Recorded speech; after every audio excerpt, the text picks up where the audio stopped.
Tại vì bạn trẻ còn một cái chuyển biến khác trong đời á, sau khi đã tốt nghiệp đại học rồi á, nó có một cái chuyển biến ngay lập tức á, là bạn sẽ đi xin việc. Thì sẽ có người tìm được việc làm nhanh, có người tìm được chậm hơn. Nội nhiêu đó cũng áp lực rồi. Nó ra trường cùng lúc với mình mà nó đã kiếm được việc làm mình chưa kiếm được thì đã là một cái áp lực rồi. Rồi kiếm được việc làm cái lập tức người ta hỏi lương nó bao nhiêu. Mà cái điều quan trọng nhất của cái việc làm, nhất là việc làm đầu đời, đâu có phải là lương. Dạ đúng. Cái điều quan trọng nhất của cái việc làm đầu đời là nó có tạo điều kiện cho mình tiến bộ trong nghề nghiệp mình không? Nó có tạo điều kiện cho mình thực thi những năng lực mà mình đã được chuẩn bị, và nó có tạo điều kiện cho mình tiếp tục phát triển những năng lực đó hay là không? Đó mới là cái tiêu chí của một việc làm tốt.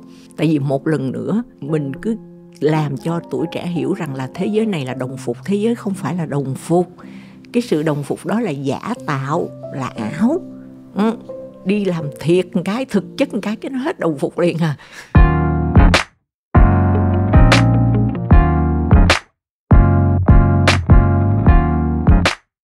Xin chào mừng các bạn đã quay trở lại với Education mùa thứ tư. Hôm nay chúng ta lại được gặp gỡ tiến sĩ Bùi Trân Phượng. Cô nguyên là hiệu trưởng trường Đại học Hoa Sen. Cô tốt nghiệp cử nhân giáo khoa lịch sử Đại học Paris Sorbonne năm 1972, thạc sĩ lịch sử tại Đại học Paris 7 năm 1994 và bảo vệ luận án tiến sĩ lịch sử tại Đại học Lyon 2 năm 2008. Những công trình nghiên cứu của cô được giới khoa học quốc tế quan tâm. Năm 2022, năm 2023, cô là giáo sư của Collège de France với chuỗi bài giảng Phụ nữ Việt Nam, quyền năng, văn hóa và đa căn tính. Cô cũng thường xuyên chia sẻ về giáo dục, văn hóa, lịch sử tại Salon Văn hóa Cà phê thứ Bảy. Đầu tiên thì em xin phép đại diện ekip của Education cũng như các bạn khán thính giả rất là cảm ơn cô đã dành thời gian đến với tụi em ngày hôm nay. Cảm ơn Hùng và cảm ơn tất cả các bạn. Dạ, hôm nay thì giống như là tụi em có trao đổi nhanh với cô á, thì cái chủ đề của cái mùa 4 Education đó cô thì trên hai cái chữ là mình. Thì hôm nay em rất là muốn hỏi cô xung quanh một phần đó là chữ hiểu mình. Thì em luôn tin là chắc là trước khi làm mình được thì chắc mình cần phải hiểu mình. Đúng rồi. Thì em muốn bắt đầu một câu hỏi với cô là thế nào là hiểu mình cô ha? Coi vậy chứ chuyện đó khó lắm ạ. Nghe thì nó đơn giản, tưởng như là không ai có thể hiểu mình bằng mình, đúng không? Nhưng mà sự đời nó không có đơn giản vậy. Thành ra là hiểu mình thực ra là một quá trình dài, và cho đến bây giờ tôi là vào cái tuổi xưa nay hiếm như người ta thường nói, thì tôi cũng phải có những lúc suy nghĩ để hiểu mình chứ đâu phải là tôi đã biết tổng là tôi là cái gì, là ai, là như thế nào đâu. Thành ra là nó là một quá trình. Nhưng mà có những thời điểm trong đời mà cái sự hiểu mình đó nó quan trọng hơn thời điểm khác, nó cần kiếp hơn thời điểm khác, nó có ý nghĩa hơn thời điểm khác. Thành ra là phải chú ý.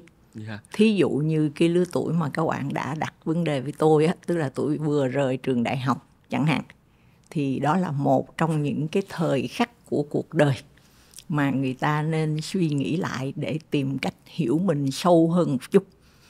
Nhất là với cái cách giáo dục hiện nay mà tôi chứng kiến từ sau 75 đến giờ, thì tôi thấy nó có nhiều cái điều bất cập.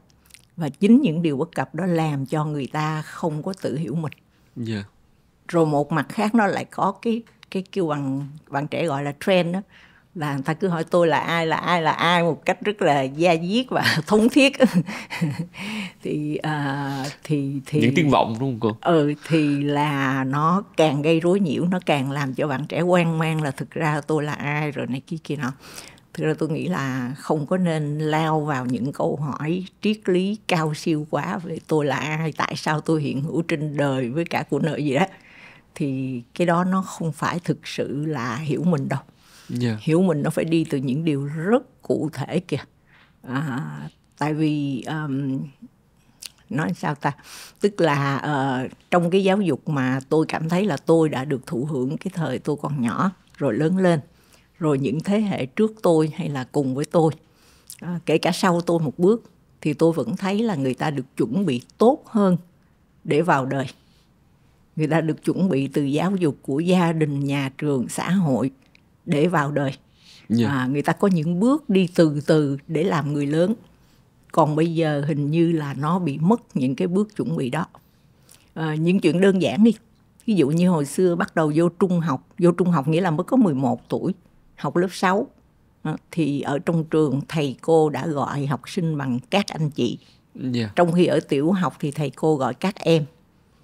Đùng một cái bước qua từ lớp 5 bước qua lớp 6, có là gì đâu, có một kỳ thi.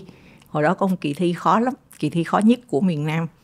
Không phải là thi đại học mà là thi kêu bằng thi vô đệ thất, tức là thi vô lớp 6 đó.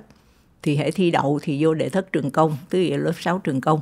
Mà hễ thi không đậu thì vô trường tư. Trường tư hồi xưa là trường của con nhà nghèo, chứ không phải như bây giờ là trường của con nhà giàu đâu.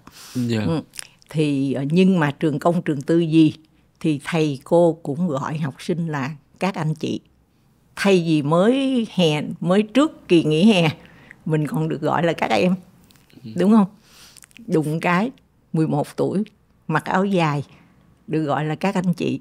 Và khi nữ sinh mặc áo dài thì nam sinh cũng phải tề chỉnh hơn. Đúng không?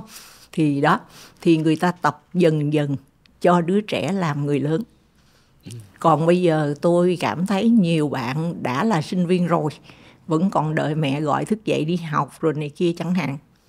Thậm chí có một trường hợp tôi biết, không biết có phải là cực đoan không, nhưng mà tôi ngẫu nhiên biết một trường hợp là cha mẹ của bạn ấy là sinh viên ở miền Bắc, là học sinh, rồi lớn lên đi học, hình như là đi học từ đại học ở Singapore hay Thái Lan gì đó. Ở Thái Lan, tức là đi du học rồi ở lại làm tiến sĩ rồi làm giảng viên của cái trường danh giá của Thái Lan là AIT Thái Lan.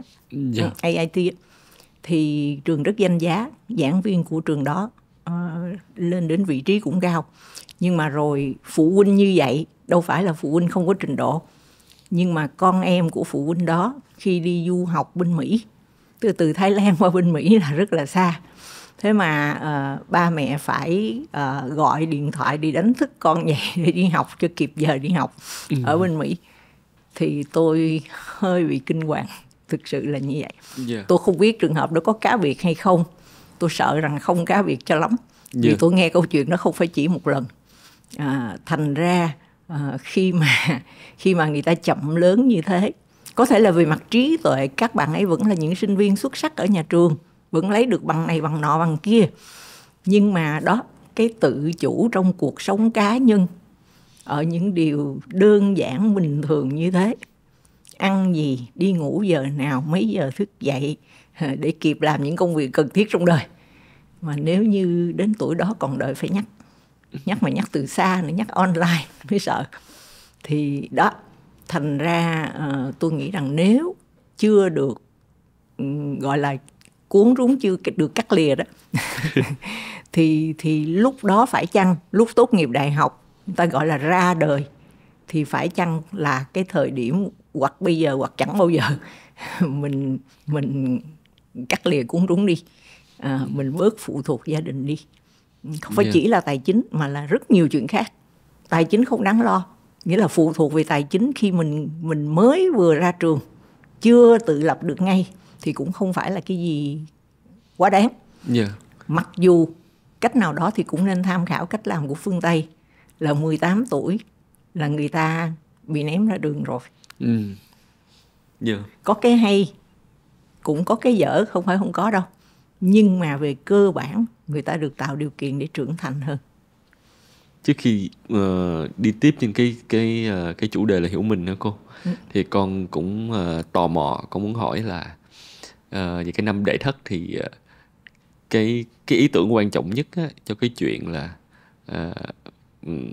được gọi là anh chị, được gọi là anh chị, có nghĩa là thật ra là đã muốn hướng dẫn cho các bạn có cái ý thức về tôn trọng bản thân và tôn trọng người khác, đúng không? Đúng, coi mình là một người lớn.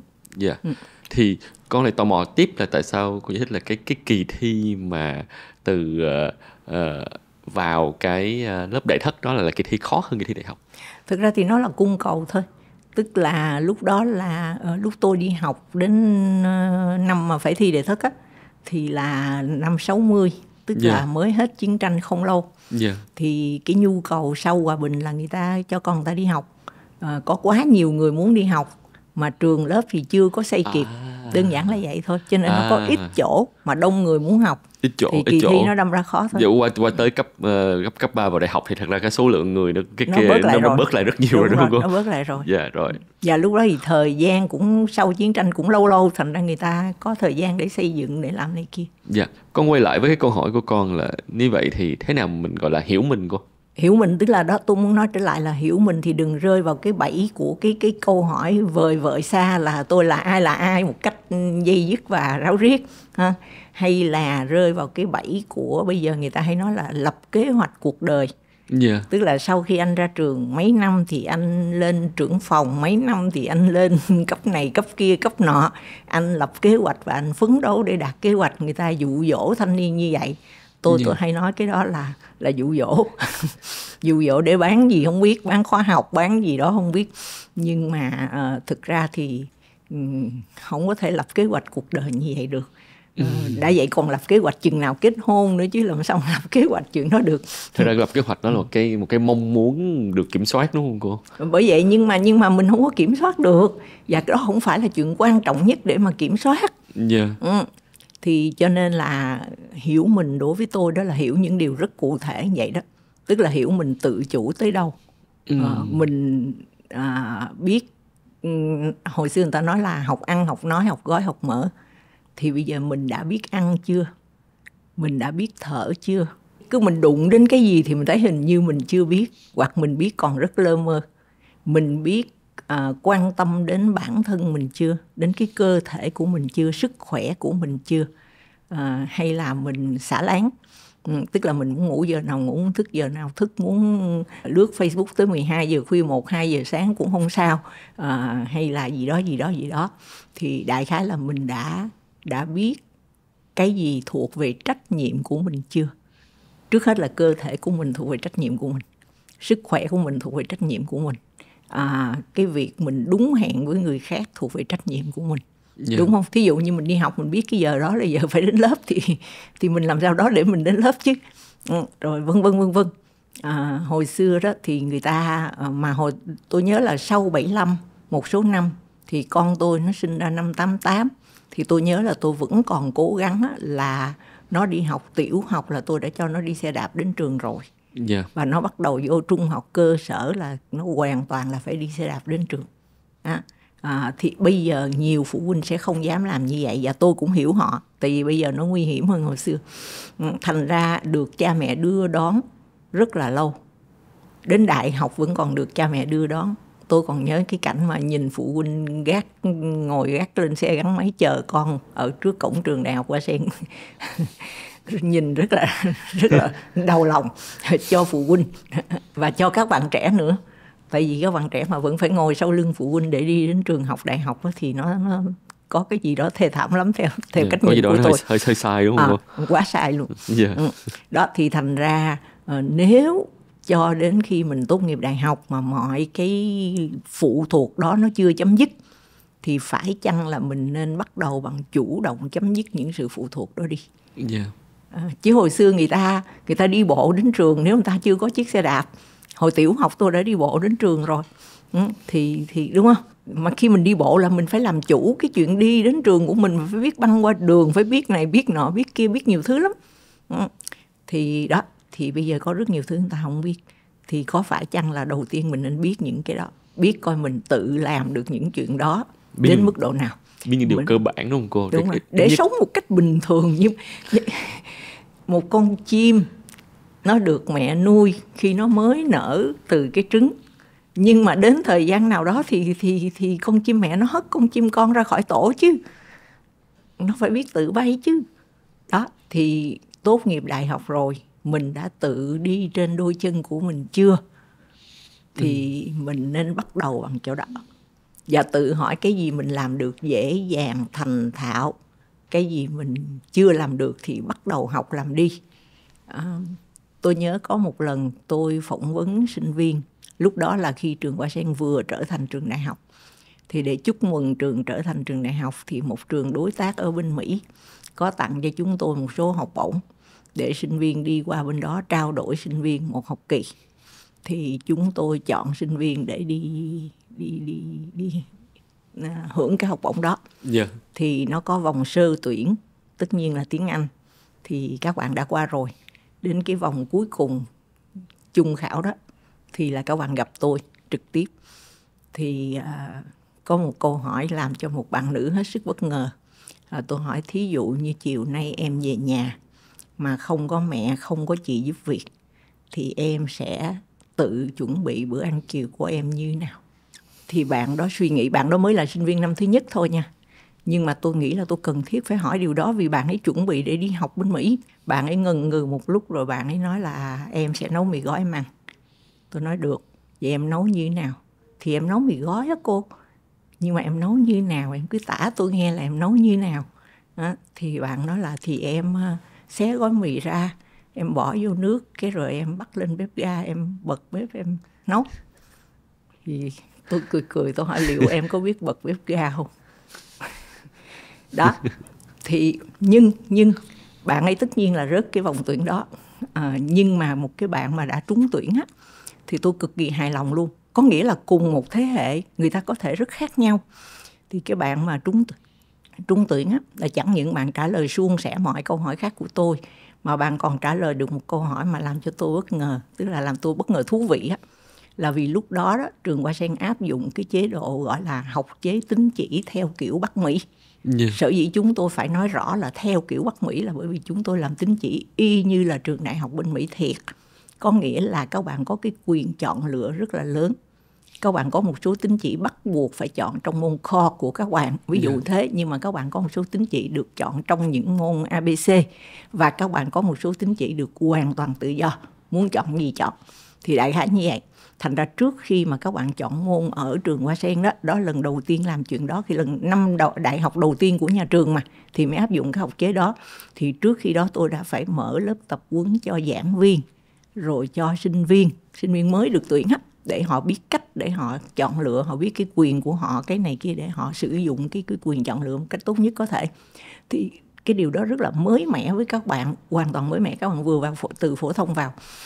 Thì nhưng mà khi tôi hỏi bạn sinh viên mà tôi đã rất hài lòng về mọi mặt đó, thì tôi hỏi là bây giờ em chuẩn bị đi học bên kia một học kỳ, em có biết là em sẽ chọn môn học gì chưa? Nó nói thưa cô em đã chọn rồi. Hỏi em chọn bằng cách nào? Em lên website của trường, em tham khảo và em đã chọn những môn này, lý do tại sao? Thì tôi cực kỳ thú vị.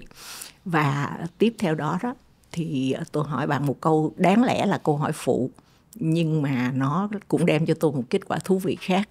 Là bởi vì khi mà tôi nhận cái học bổng đó từ cái bà phó hiệu trưởng của cái trường bạn đó, thì tôi có hỏi là trường của chị có cái đầu vào tiếng Anh bắt buộc như thế nào không đối với học sinh nước ngoài, đối với sinh viên nước ngoài. Thì bà nói không, tôi tin tưởng trường Hoa Sen, cho nên là vì bà đã qua làm việc với chúng tôi nhiều lần, thấy cái cách làm việc của nhà trường, thấy trong họp hành tất cả giảng viên, nhân viên đều nói tiếng Anh này kia, thì bà rất tin tưởng.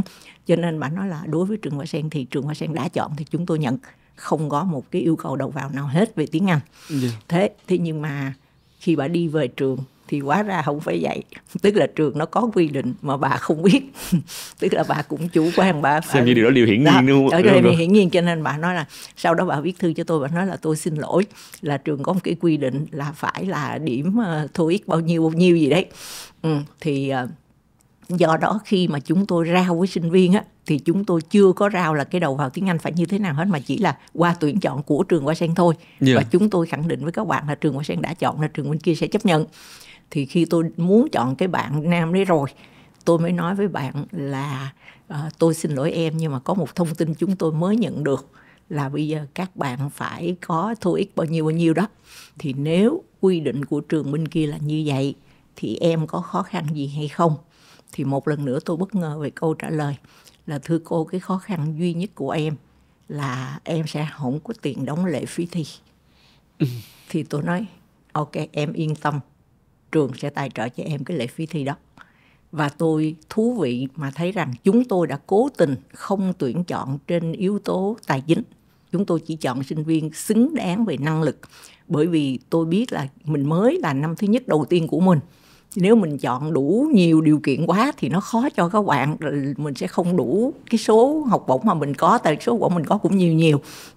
Cho nên chúng tôi đã hoàn toàn là chỉ cần bạn là xứng đáng thôi, không cần bạn nghèo giàu gì hết. Nhưng mà hóa ra lại phát hiện ra một bạn khó khăn. Bạn ấy là con của một bà mẹ đơn thân, đang không có chỗ ở, đang ở nhờ một cái phòng trong cái trường mà bà ấy làm việc. Và nhưng mà bạn giỏi như thế, tức là giỏi ở đây là bạn biết mình là ai, mình biết cái gì, không biết cái gì, mình thế mạnh đâu. Những câu hỏi bất ngờ như vậy đối với tôi là một câu hỏi phụ, nhưng câu hỏi bất ngờ thì đó là ngoài dự kiến của chúng tôi, thì bạn trả lời ngay tấp lự. Tức là bạn biết rất rõ là cái gì bạn có, cái gì bạn không có. Đó, tôi nói biết là mình có nghĩa là vậy đó. Tức là mình biết mình chuẩn bị đi học nước ngoài, mình chuẩn bị đi học ở một cái trường nó theo học chế tín chỉ, thì mình phải tận hưởng cái quyền được chọn lựa tín chỉ của mình vô đó mình coi, mình chọn, mình làm này kia trước, đúng không? Rồi mình ban đầu mình tưởng rằng tiếng Anh chỉ do nhà trường tuyển thôi, thì mình tự tin ở cái năng lực tiếng Anh của mình không thắc mắc gì hết. Nhưng mà đột ngột cô nói là bây giờ phải TOEIC, thì mình biết trước là TOEIC thì phải đi thi phải đóng lệ phí, mà lệ phí thì em không có tiền. Thì mình biết và thẳng thắn, không tự ti, không ấy nấy rụt rè, không gì hết. Bạn ấy nói rất tự nhiên. Thật ra câu trả lời tôi cũng đến rất tự nhiên là em yên tâm, nhà trường sẽ tài trợ cho em cái đó, bởi vì nó quá xứng đáng kìa. Đó, thì theo tôi đó là một ví dụ cụ thể về thế nào là biết mình là ai. Đó, và không ngạc nhiên khi bạn đó qua bên kia thì bạn đó excellent ở rất nhiều môn mà bạn đã chọn. Và khi mà bạn hết cái học kỳ của bạn đó thì bên kia họ hỏi chúng tôi là họ có thể giữ sinh viên đó lại học luôn hay không. Thì tôi nói không được. Tức là hết một học kỳ thì phải trả bạn ấy về để học. Nhưng mà khi bạn ấy tốt nghiệp Hoa Sen xong thì bạn apply một cái chương trình master bên kia, và bên kia sẵn sàng cho học bổng tiếp, vì bên kia quá hài lòng về cái học kỳ mà bạn đã học thử. Đó, thì đại khái như vậy đó. Thực ra cái chuyện hiểu mình nó bắt đầu đơn giản thôi, đúng không cô? Biết mình có năng lực gì, biết mình có năng lực biết gì, cái bước đường đi tiếp theo của mình cần những năng lực gì và mình có hay không. Cái gì mình có, cái gì mình chưa có, thẳng thắn nhìn nhận nó, không tự ti, không mặc cảm, không gì hết, nhưng mà chủ động chuẩn bị những năng lực mà mình cần có để đi cái bước tiếp theo trong đời. Ví dụ như thế.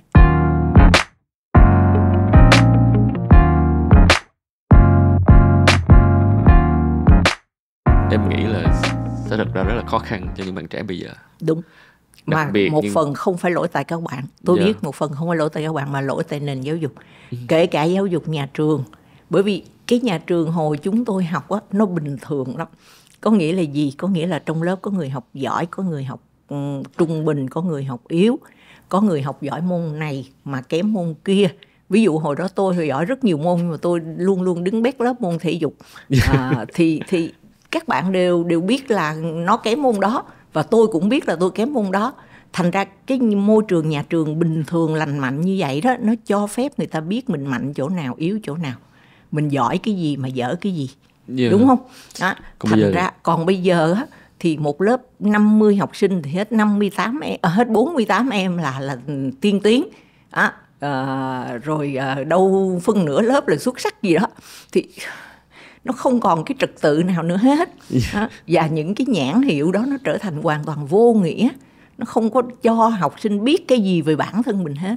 Nhưng mà em thắc mắc là tức là bước vào đại học thật ra là cái bức tranh nó cũng tương đối rõ ràng mà, đúng không cô? Nó đỡ hơn phổ thông một chút. Hơn phổ thông một chút. Nhưng mà ở Đại học Việt Nam thì lại quá lý thuyết cơ.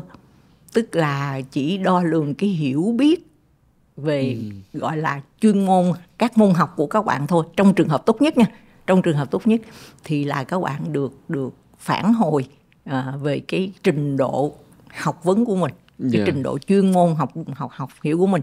Nhưng mà còn ra đời nó đòi hỏi nhiều những cái năng lực khác, những kỹ năng khác. Đó thì thí dụ như thức dậy đúng giờ cái phải ba má từ tuốt bên Thái Lan gọi qua rồi. Thì thành ra là nó có rất nhiều điều mà các bạn không có được học, không có được thử thách ở nhà trường, mà cũng không có được rèn luyện ở nhà luôn. Tôi có thực hiện phỏng vấn một số chị phụ nữ cho mục đích nghiên cứu của tôi. Thì tôi có xin phép chị đó, thành ra tôi được quyền nói với công chúng cái chi tiết này. Chị Phạm Chi Lan là một chuyên gia tài chính mà ai cũng biết tên, cả nước biết tên, đúng không?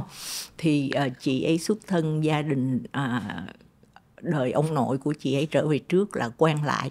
Ba chị ấy là công chức cao cấp dưới thời Pháp thuộc.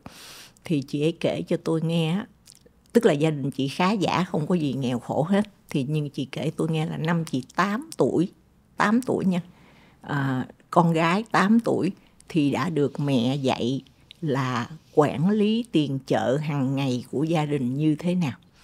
Và người giúp việc đi chợ về phải báo cáo cho chị ấy là hôm nay mua cái gì bao nhiêu, để mẹ chị ấy giúp chị ấy phân tích là một bữa ăn thì nó phải có cá, có thịt, có rau, có gì và mỗi thứ nó bao nhiêu.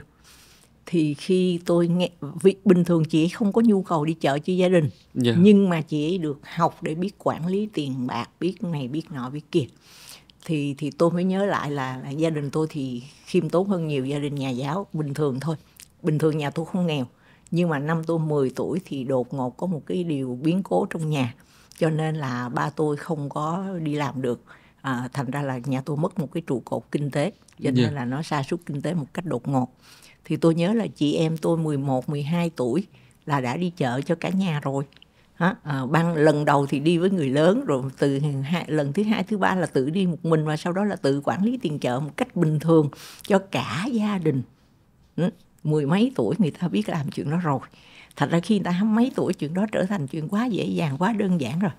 Còn bây giờ khi người ta chưa từng làm chuyện đó trong đời, chưa từng lo cả bữa ăn sáng cho bản thân mình thôi, thì biết mình trước hết là biết những điều như vậy đó. Tức là biết mình biết làm gì, không biết làm gì. Và cái mình không biết làm mà bây giờ nó cần để cho một cuộc sống độc lập tự chủ thì mình có học làm được không? Mình học mau hay học chậm? Cái gì mình học mau mà cái gì mình học chậm? Chứ còn cái gì cũng học được hết á, nhưng mà cái gì học mau, cái gì học chậm. Thì biết mình trước hết là biết những cái mạnh, cái yếu của mình, của bản thân mình trong cuộc sống rất cụ thể đời thường như vậy, trước khi nói chuyện cao siêu hơn.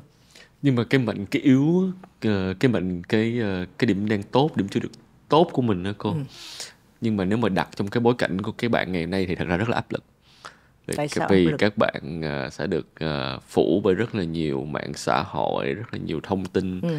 Giống như ngày xưa em nhớ lúc em còn ở cái tuổi kiểu 20, 22 thì nếu mà mình, cái sự tự tin của em nó cũng không có bị tấn công dữ lắm, bởi vì giả sử mình chưa có được tốt lắm thì cũng không sao, thì cũng cái thế giới nó thì đúng rồi, cũng... thì lớp học nó có người khá giỏi, trung bình, trung bình yếu, thì bình thường. Thứ hai nữa là cả mình thấy là thì ra mình trong cái không gian mấy chục người thôi cũng không có vấn đề gì.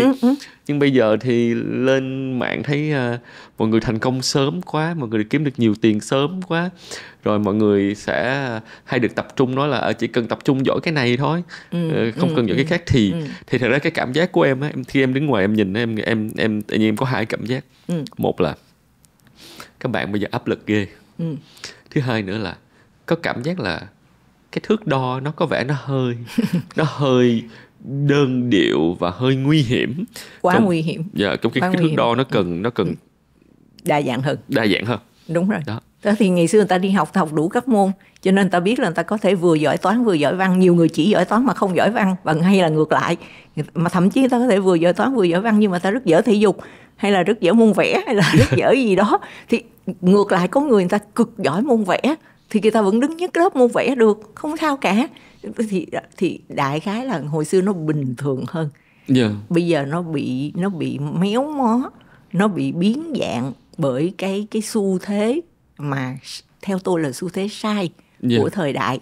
Tức là tất cả được quy ra tiền, tất cả được quy ra chuyện kiếm tiền. Mà cuộc sống xứng đáng đâu phải chỉ là cuộc sống kiếm tiền giỏi nhất thiên hạ. Tất nhiên ai cũng cần tiền để sống. Không có tiền thì không thể sống tử tế được, không thể sống ra con người được, đúng không?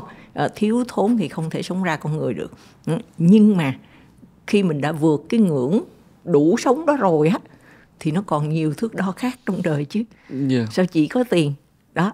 Thì nếu như Hùng nói mà tôi nghĩ là Hùng nói đúng, thì phải chăng là một cái năng lực mà bây giờ bạn trẻ cần phải tự trang bị cho mình, là tự trang bị cho mình cái năng lực là miễn nhiễm bớt đi với cái thứ áp lực xã hội không cần thiết đó.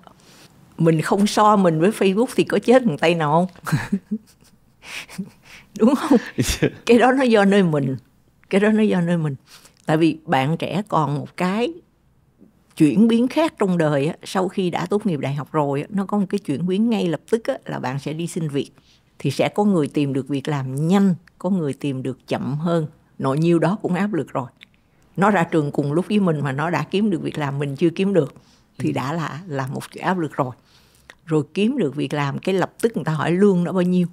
Mà cái điều quan trọng nhất của cái việc làm, nhất là việc làm đầu đời, đâu có phải là lương. Dạ đúng. Cái điều quan trọng nhất của cái việc làm đầu đời là nó có tạo điều kiện cho mình tiến bộ trong nghề nghiệp mình không? Nó có tạo điều kiện cho mình thực thi những năng lực mà mình đã được chuẩn bị, và nó có tạo điều kiện cho mình tiếp tục phát triển những năng lực đó hay là không? Đó mới là cái tiêu chí của một việc làm tốt. Với đặc biệt quan trọng là cái công việc đầu tiên đó có cho mình một cái sự khởi đầu đúng về cái nghề đó nữa không? Đúng đó không? Thì tôi nói là mình sử dụng những năng lực mà mình đã được chuẩn bị. Thì thực ra cái nghề thì bây giờ nó cũng không có cứng quá nữa. Ví dụ như anh học tốt nghiệp cử nhân Anh văn đi, thì cái nghề mà anh có thể làm là rất nhiều nghề khác nhau. Nhưng mà ít nhất trong những cái nghề mà đó nó phải sử dụng được cái năng lực tiếng Anh của anh chứ. Ví dụ như thế.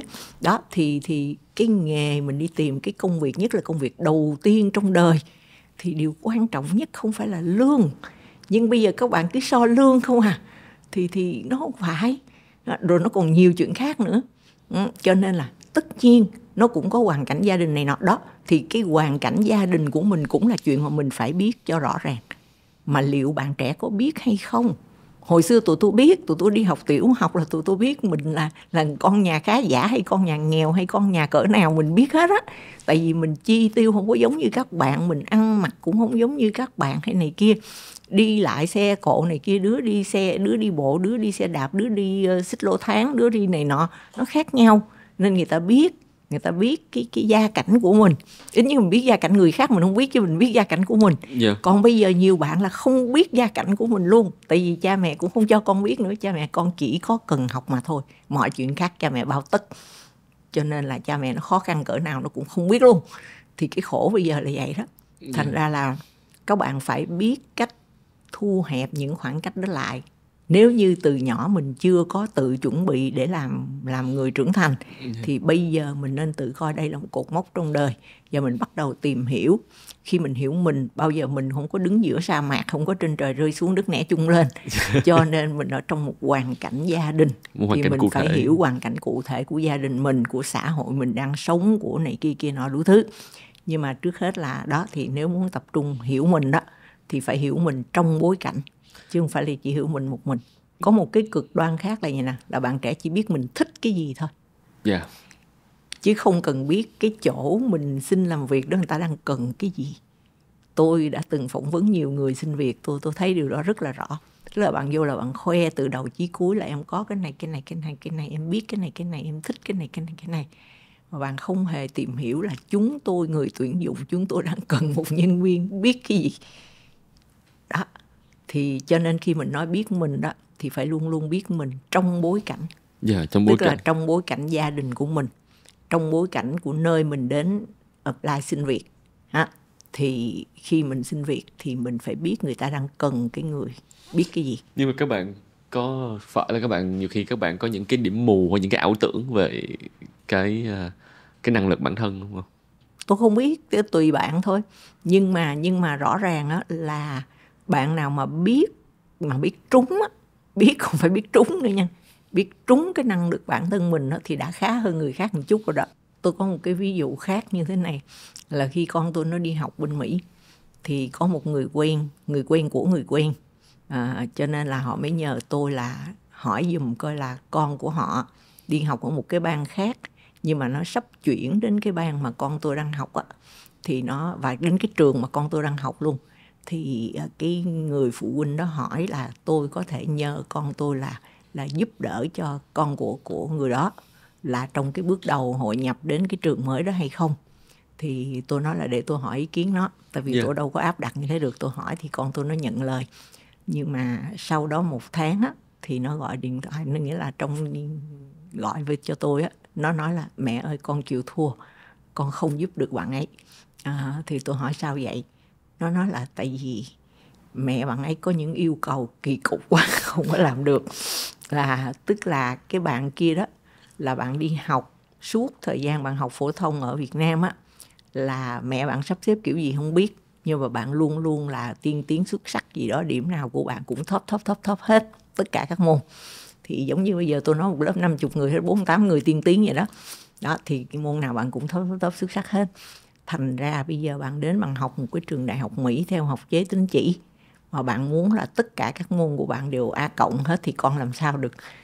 Cho nên là ở cái trường cũ của bạn, sở dĩ mà bạn phải rời cái trường đó, bạn đổi đi qua một cái bang khác, nghĩa là địa điểm xa vời, tích mùi thấp, thuê nhà lại rồi làm đủ thứ lại. Tại vì ở cái trường cũ bạn không có được A+ tất cả các môn vậy đó.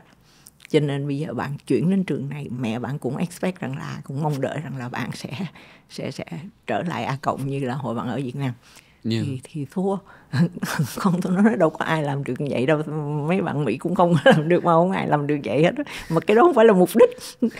Đó thì thành ra đó là nếu mà các bạn đã được nuôi trong một cái kiểu như thế, thì các bạn rất khó đánh giá bản thân. Con muốn hỏi cô là tại sao mà cái chuyện mà mong muốn A+ ở hầu hết các môn đó là vấn đề kỳ cục, là vấn đề nó không hợp lý, nó quá không hợp lý.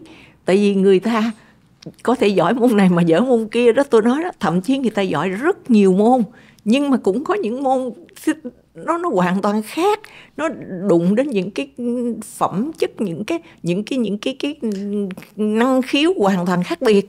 Cái gì mà hoàn hảo là nó sai đúng không cô?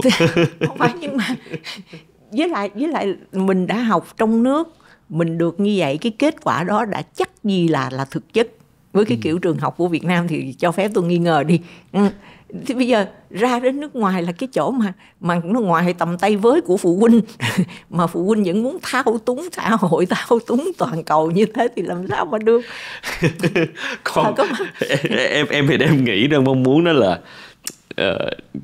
chắc phụ huynh nghĩ là chỉ có học thôi mà, thì phụ huynh hay nghĩ vậy đúng không cô? Chỉ học thôi mà thì cứ cố gắng nỗ lực thì phải học được tốt hết thôi. Đâu có phải vậy. Mà đúng là cái tại sao mình giỏi, có người giỏi hơn mình chứ. Và mình cũng có cái tư duy, là nếu thực sự là thay vì mình cố gắng giỏi hết tất cả mọi thứ thì mình tập trung vào những thứ mà mình giỏi nhất thì mọi thứ tốt hơn, đúng không cô? Thì đúng rồi. Thì với lại đằng nào đi nữa, dù mình có cố gắng hết sức đi nữa thì mình cũng chỉ giỏi hơn người ta một số môn nào thôi.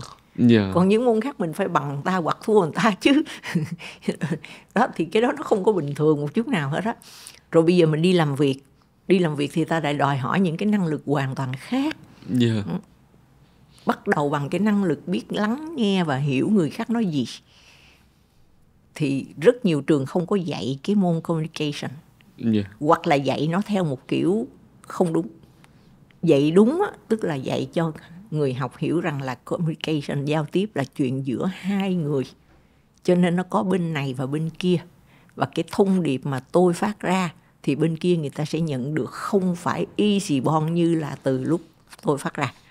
Tôi sẽ nhận được với cái khúc xạ qua cái lăng kính tiếp nhận của người ta. Và tôi phải tìm cách hiểu cái lăng kính tiếp nhận đó để hiểu người ta đã tiếp nhận được cái thông điệp A phẩy nào từ cái thông điệp A của tôi. Và khi người ta đáp lại tôi bằng một thông điệp B thì tôi cũng hiểu rằng tôi hiểu với cái khúc xạ của tôi nó thành B phẩy, B2 phẩy gì đó. Thì ít nhất là tôi phải hiểu cái điều lý thuyết đó và tôi phải ứng dụng nó nhiều lần trong đời rồi trước khi tôi ra trường nha. Để khi tôi ra trường, tôi đi vào môi trường làm việc, tôi hiểu được cấp trên, đồng nghiệp khắp chung quanh tôi người ta nói gì, người ta muốn gì ở tôi, và tôi nói ra người ta hiểu được đến đâu. Đó, những cái điều mà nó cơ bản như thế nhiều khi mình không có được học ở nhà trường, hoặc là mình được học một cách rất là lý thuyết xa vời, nông cạn ở nhà trường, khiến cho mình dùng không có được. Hồi đó tôi hay nói với sinh viên đó, học thì học rồi, nhưng mà biết thì có khi cũng biết rồi, theo cái nghĩa là biết lý thuyết, nhưng bây giờ có làm được hay không, và làm ra với kết quả cỡ nào, chất lượng cái kết quả đó cỡ nào. Đó, thì biết là phải biết đến nơi đến chốn, bởi vì ở công ty, ở ngoài đời người ta đo cái kết quả cuối cùng, chứ người ta đâu có cho em làm bài thi chấm theo đáp án đâu. Đúng không? Và cái kết quả cuối cùng nó còn phụ thuộc vào và rất nhiều những người khác nữa chứ không phải một mình em làm. Cho nên là đó, thì có rất nhiều điều mình phải học ở trong môi trường làm việc, và phải học một cách khác, không có giống như mình học ở nhà trường. Thì biết mình ở đây là biết là mình học những cái đó, cái gì mình học nhanh, cái gì mình học chậm, cái gì dễ đối với mình, cái gì khó đối với mình, cái gì rất khó đối với mình, và cái gì đối với mình là bất khả, tức là không thể làm được. Và phải thừa nhận là bình thường sẽ có những điều gì đó mà mình không thể làm được. Mà trong khi cái thằng bên cạnh nó làm một cách tuyệt vời. Tại vì điều khác mình làm tuyệt vời mà cái thằng bên cạnh nó làm không được. Đơn giản là vậy thôi. Chứ mình với nó là hai phiên bản khác nhau. Nó không có giống, nó không phải là robot. Nhưng mà cái khổ thông thường là các bạn ở độ tuổi đó rất là dễ là trạng thái là so sánh với nhau. Đúng là cái tuổi đó là peer pressure mà cô, đúng không? Đúng. Áp lực những cái bạn bè. Thì nhưng mà cái đó nó bị cái lệch, cái bias của ngày nay á, là cả lớp phải tiên tiến hết, thằng nào không tiên tiến đó bất bình thường đó. Thì cái đó nó kỳ cục. Trong khi một cái lớp học bình thường trước đây là đa số người ta trung bình, và trung bình là ok. Trung bình là lên lớp, trung bình là bình thường. Cái thằng nó khá một chút môn này, khá một chút môn kia, và cái thằng nó xuất sắc, cũng có khi nó xuất sắc nhiều môn nhưng mà không phải là tất cả các môn. Thì còn khi mà mình trung bình đó là mình rất bình thường và mình rất ok. Còn bây giờ tự nhiên cái mình thấy người ta xuất sắc, cái mình cũng phải xuất sắc y như người ta, sao vậy, sao được? Tại vì mình quen với cái lớp học mà 50 người hết 48 người xuất sắc đó. Thì cái đó là cái lớp học nó bị bias, nó bị. Cô có thể kể cho em nghe cái cách đánh giá thời điểm đó không cô? Thế nào là trung bình, rồi tiên tiến, là định nghĩa thế nào? Thì bây giờ nó 10 điểm, hiện nào 5 điểm đó đạt trung bình thôi chứ có gì đâu. Và người ta cho điểm trên cái bài làm, chứ không phải cho điểm trên cái quà cáp mà phụ huynh gửi cho mình. Tôi xin lỗi nhưng mà sự thật nó là như vậy. Thật ra khi mà em dạy một lớp học mà số đông, mà tất cả mọi người đều được chấm điểm một cách bình thường và trung thực, thì thế nào nó cũng ra cái kết quả chung là vậy đó. Là đa số nó trung bình, tức là nó 5-6 điểm trên 10. Chứ làm sao? Tại vì em phải thiết kế cái bài học, cái bài làm sao cho đa số nó đạt yêu cầu, đúng không? Thì mới là em dạy đúng cái trình độ của học sinh lớp đó. Thì cái bài học, bài làm đã được thiết kế để cho đa số học sinh đạt điểm 5, điểm 6. Hồi xưa là vậy. Còn bây giờ phải thiết kế để cho đa số đạt điểm 7, điểm 8, hay là sau đó tôi biết. Thành ra học sinh nó được phản hồi rằng là nó tiên tiến cả lớp, hay là gần như cả lớp. Khi đó nó đã không đúng rồi. Cho nên ra đời mình muốn vậy, thế thằng kia nó làm giỏi quá, cái mình muốn mình cũng y như nó, làm sao mà được. Cái thằng làm giỏi đó là thiểu số. Còn cái trung bình là nó đạt yêu cầu, tức là nó đạt tiêu chuẩn đề ra, đạt mốc cái gì đó, định mức đề ra gì đó là ok rồi. Em có thể hình dung có là giống như là các bạn trẻ khi mà mình gọi là bước vào đời đi, thì các bạn ấy sẽ rất là đa số, em dùng từ đa số, các bạn ấy sẽ rơi vào, sẽ nhận ra một cái trạng thái là nhận ra có cái khoảng cách, cái hiểu biết về bản thân và năng lực của mình với cách mà xã hội nhìn nhận về mình. Đúng rồi.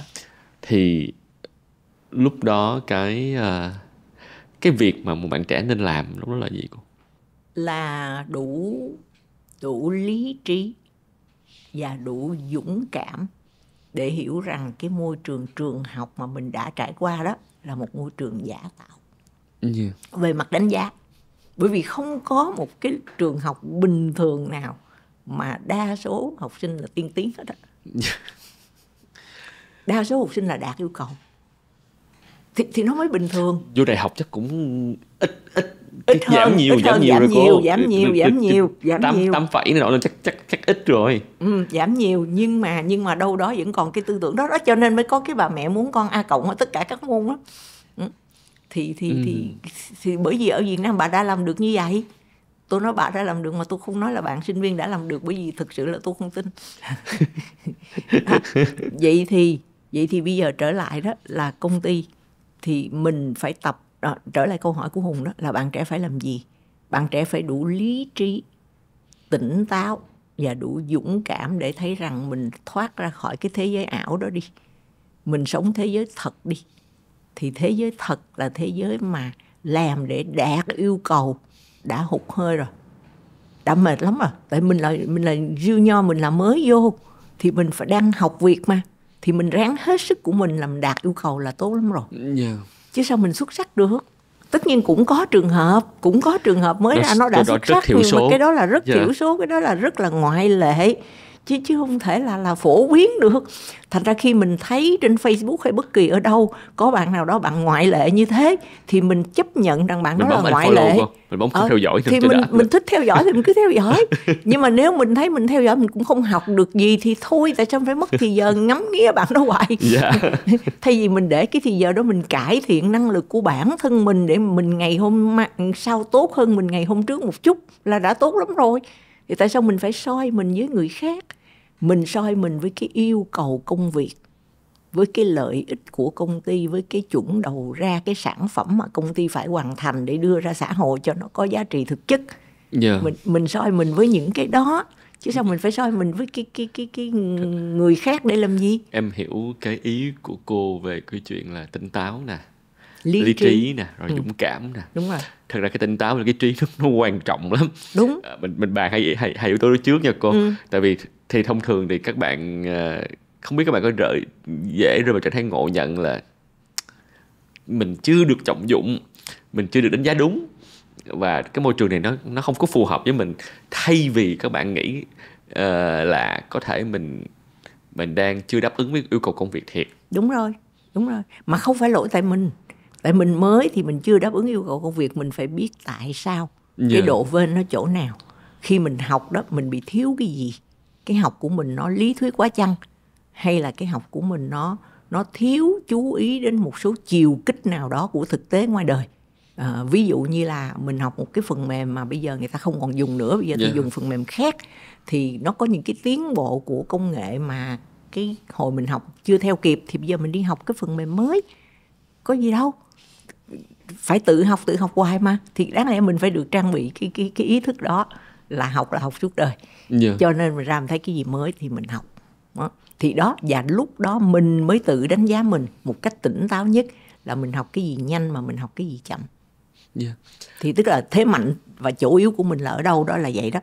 Chứ không phải chỗ yếu là cái mình không có làm được, mà mình học chậm hơn người ta, còn cái gì mình học nhanh hơn người ta. Thì vậy thôi, mình học cái gì nhanh, cái gì chậm. Em muốn hỏi thêm sâu, thực ra rất muốn nghe ý kiến của cô về cái vấn đề này. Có nghĩa là thật ra các bạn có thể có một cái chọn lựa là các bạn thường sẽ chọn một cái môi trường dễ hơn, nó đơn giản hơn. Em có 2 câu hỏi trên cái ý đó. Một á, là như vậy nó là một cái sự lựa chọn phù hợp hay là một cái trốn tránh? Là cái thứ nhất. Cái thứ hai em muốn hỏi cô nữa là em hiểu là tâm lý con người thì thường sẽ chọn muốn làm việc làm dễ dàng, chứ thường ít người nào chủ động chọn làm khó khăn. Thì nó có cần có cái động lực gì đó cho các bạn, khiến để các bạn có thể vượt qua những cái thử thách, những cái khó khăn ban đầu đó cô, để có thể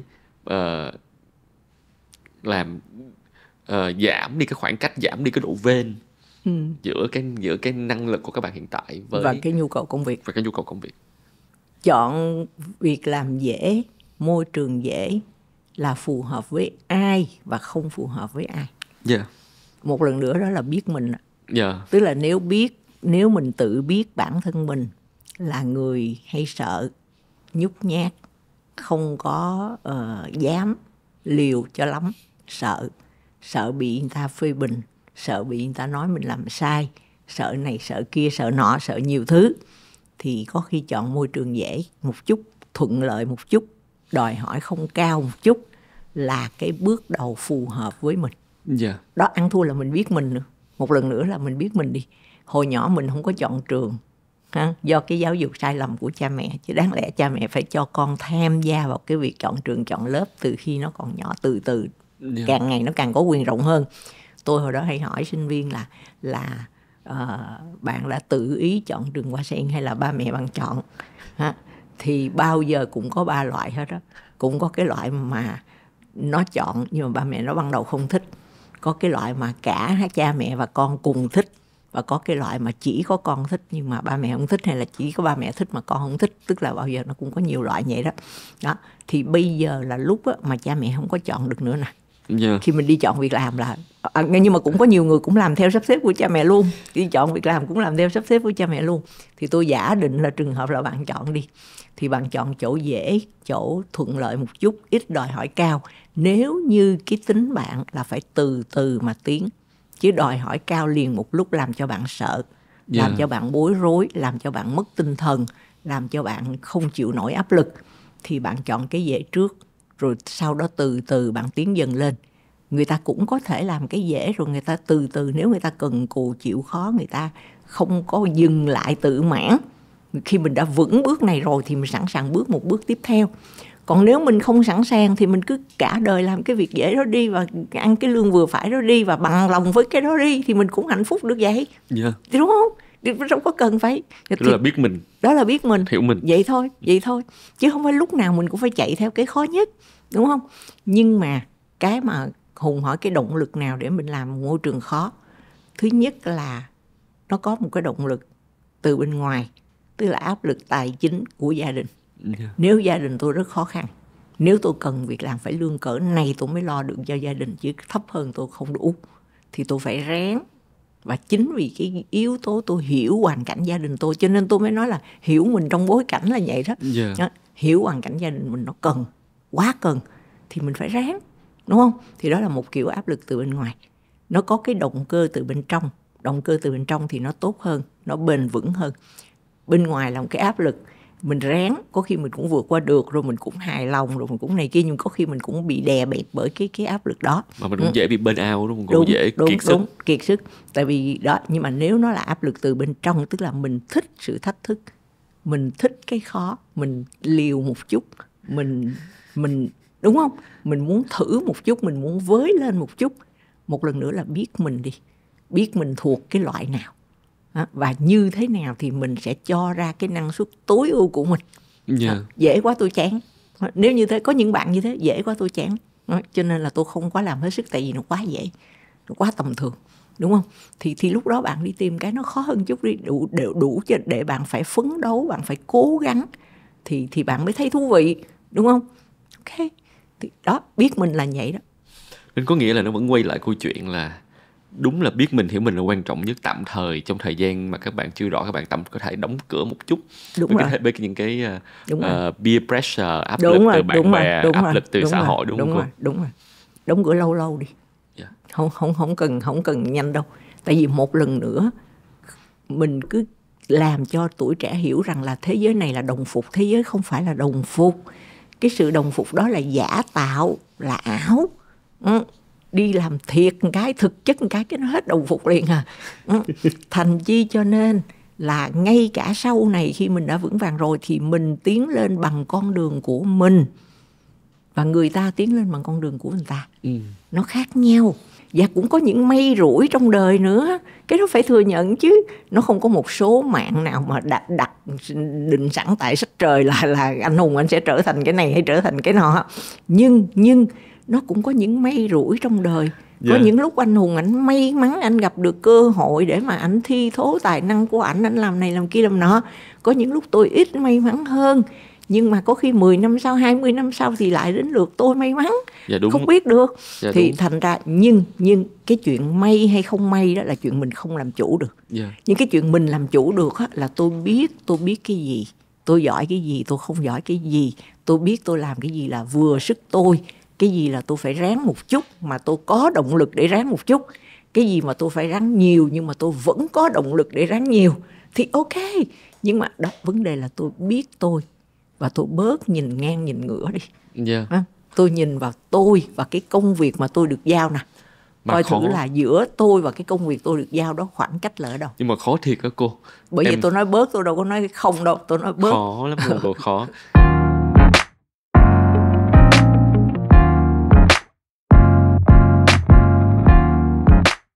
Em phải nhìn lại là ngay cả những năm em 20-30 ấy, nghĩa là em cũng tương đối may mắn và thuận lợi trong công việc. Em cũng tin vào chuyện mình biết mình muốn gì và mình hiểu mà mình mong đợi cái gì. Nhưng mà cái em ở cái độ tuổi 20 thì cái em luôn băn khoăn là cái sự hiểu biết của em về thế giới nó quá nhỏ bé. Nên em cứ lo lắng là mình gọi là fear of missing out đó. Cô có cảm giác được bỏ lỡ một thứ gì đấy. Bởi vì em có thể tạm thời không có nhìn bạn bè em. Thì thực ra hồi xưa may mắn là em không nhìn bạn bè em thiệt. Nhưng mà em hay nhìn vô là mình có đang bỏ lỡ một nhịp nào không, mình có đang bỏ lỡ một cái cơ hội nào không, mình có đang bỏ lỡ một cái gì mà chỉ cần mình mở mắt ra, mình đi bước tiếp một cái cánh cửa thì mình sẽ thấy.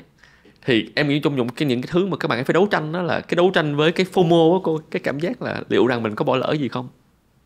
Tôi thấy các bạn đang làm phức tạp quá vấn đề. Cái các bạn ở ngoài đường, ở ngoài kia, ở ngoài cửa, sao không biết được. Nhưng mà cái nó ở trong tay mình nè, cái công việc mình đang làm nè, nếu mình làm hết sức mình và mình làm xuất sắc thì sẽ có con mắt nào đó phát hiện ra mình, chắc chắn luôn.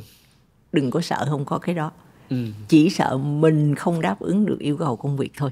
Chứ khi mình đã đáp ứng nó được, mà mình thậm chí còn đáp ứng xuất sắc ở một vài khía cạnh nào đó, thì sẽ có con mắt của người ta nhìn thấy điều đó và chia cơ hội cho mình. Em rất muốn hỏi cô chỗ này luôn. Có nghĩa là rõ ràng là em có cảm nhận là cái niềm tin vào giáo dục của cô hiện tại của cô không nhiều, nhưng mà cô lại có cảm giác là có niềm tin vào xã hội rất là tốt. Vào con người.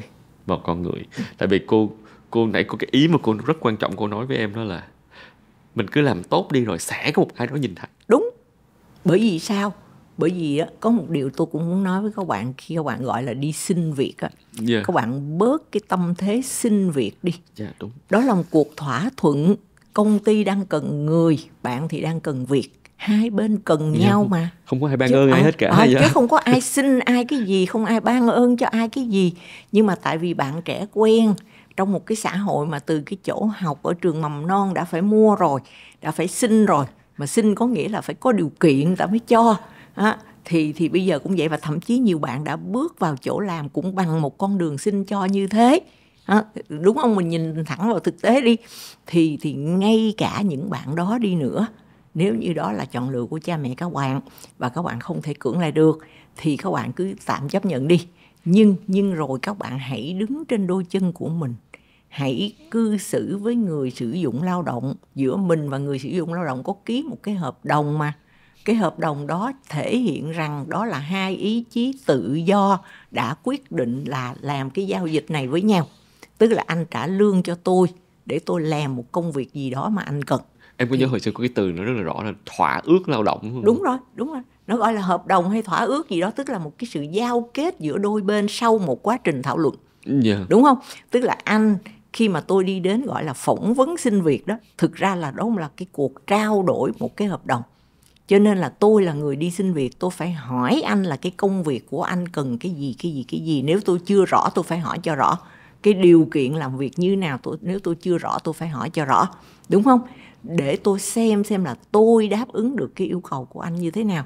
Anh đang xem xét xem tôi đáp ứng như nào, nhưng mà tôi cũng xem xét xem cái chỗ làm của anh đáp ứng cái mong đợi của tôi về một công việc làm tốt đến mức độ nào.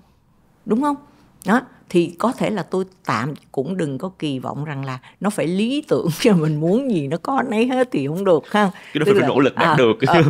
Với lại không có cái gì lý tưởng vậy trên đời, không có cái gì chuẩn bị sẵn để mà nó đáp ứng mọi mơ ước của mình. Một công việc vừa dùng được năng lực của mình, vừa tạo điều kiện cho mình phát triển năng lực, vừa có lương cao, vừa có chức vụ tốt, vừa có đãi ngộ tốt, vừa có đủ thứ các cái xếp tốt rồi cái mình nhiều thứ quá không được. Nhưng mà ít nhất cái cơ bản nhất là anh cần những cái năng lực nào và tôi có những năng lực đó đến đâu. Tôi sẵn sàng đáp ứng cái điều đó.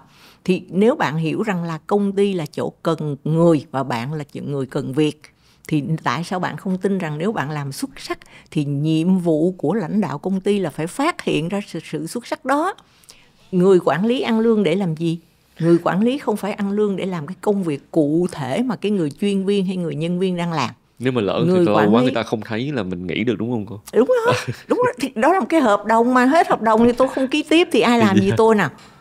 Mà thậm chí tôi còn có quyền chấm dứt hợp đồng trước hạn nữa. Bao giờ nó cũng có cái điều khoản là chấm dứt hợp đồng trước hạn thì chấp nhận cái thiệt hại gì. Mà nếu tôi sẵn sàng chấp nhận thì vì tôi có một cơ hội khác tốt hơn, ai cấm. Thành ra nếu mình ở một cái tư thế đàng hoàng đỉnh đạt như thế khi mình đi ký hợp đồng lao động thì mình tin tưởng rằng là mình nỗ lực hết sức mình làm công việc tốt, mình ra kết quả tốt, thì nhiệm vụ của người quản lý là phải phát hiện ra cái tốt đó. Mà nếu anh ta không phát hiện thì anh ta đang làm quản lý tồi. Và công ty cấp trên của anh ta phải phát hiện ra rằng anh ta đang làm quản lý tồi. Thế thôi.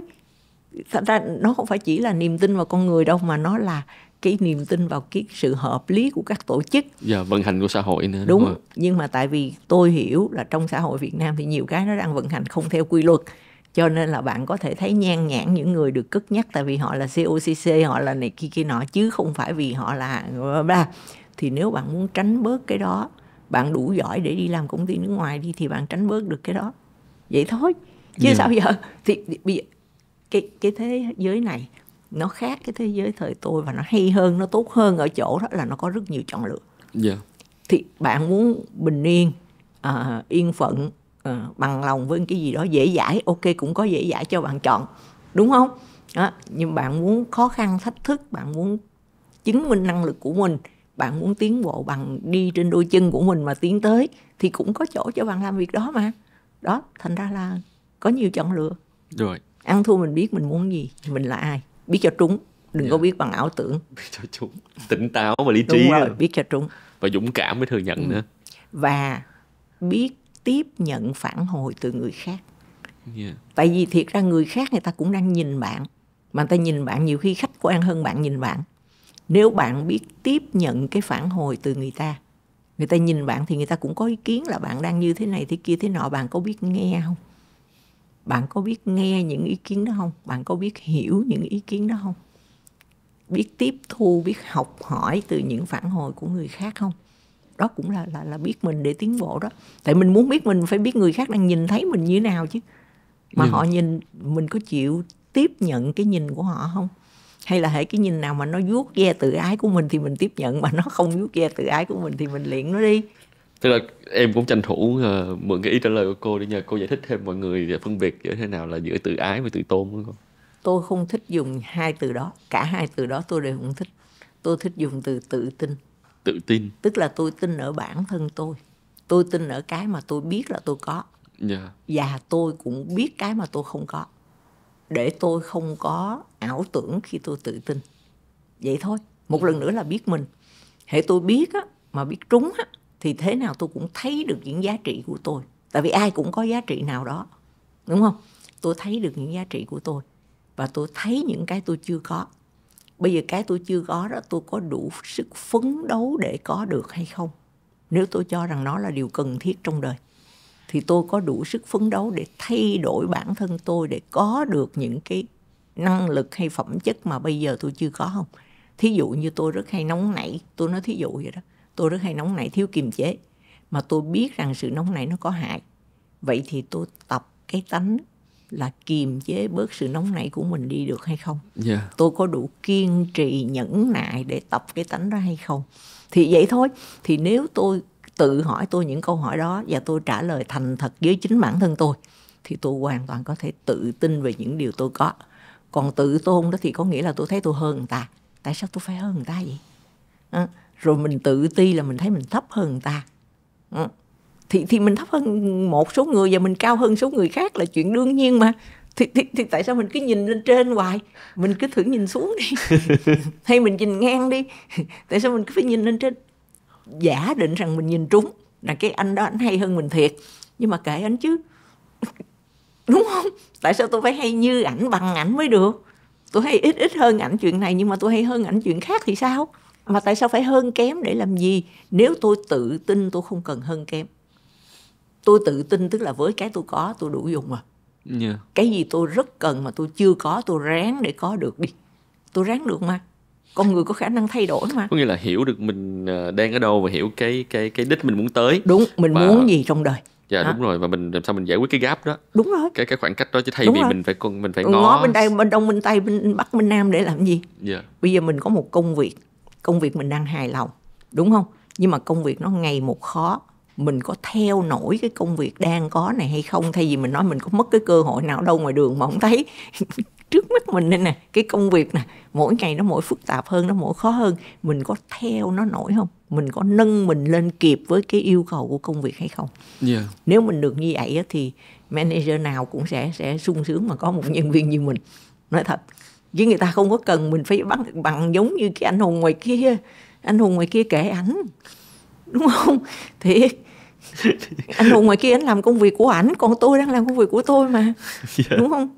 Tại sao tôi phải giống ảnh? Một lần nữa, thế giới này không đồng phục, nhưng tôi không cần phải giống ai hết á. Tôi không cần phải giống ai hết. Em nghĩ mình có cái tựa tập này đó, thế giới này không có đồng phục. Thì tôi không biết, tùy theo các bạn đang cần được nhắc nhở điều gì. Thế giới này không phải đồng phục. Nhưng mà mỗi người sẽ là cái đó rất là khác biệt, đúng không? Nhưng mà mình tôn trọng sự khác biệt của mình. Đúng. Và mình biết cái hay, cái dở của mình biết cái mạnh, cái yếu của mình biết cái yếu mà mình cần khắc phục và cái yếu mà mình có thể thay kệ để đó. Chứ không phải cái yếu nào cũng cần khắc phục. Có những cái yếu mà thôi kệ nó đi. Thôi kệ nó đi. Mình không giỏi cái đó nhưng mà thôi kệ nó đi, đâu có hại gì đâu. Em cũng từng thấy nhiều cái điểm yếu, xong rồi đồng nghiệp của em phản hồi em nói là thôi chấp nhận anh đi. Kệ nó đi. Mình cũng có những cái hay khác mà. Thật ra thôi kệ nó đi. Nếu như cái đó không làm hại người ta quá, không làm phiền ai hết, thì thôi kệ nó đi. Cũng phiền. Con thấy cái đó của em cũng có phiền, nhưng mà em cũng chịu, để đó chắc em cũng khó sửa lắm. Thì nếu cái gì nó phiền thiệt nhưng mà giờ nó khó sửa quá là sao giờ? Thì ráng đi. Thôi kệ đi, chấp nhận tôi như vậy đi.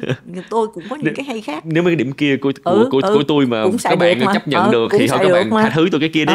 Cũng xài được mà, đúng không? Tóm lại vậy đó.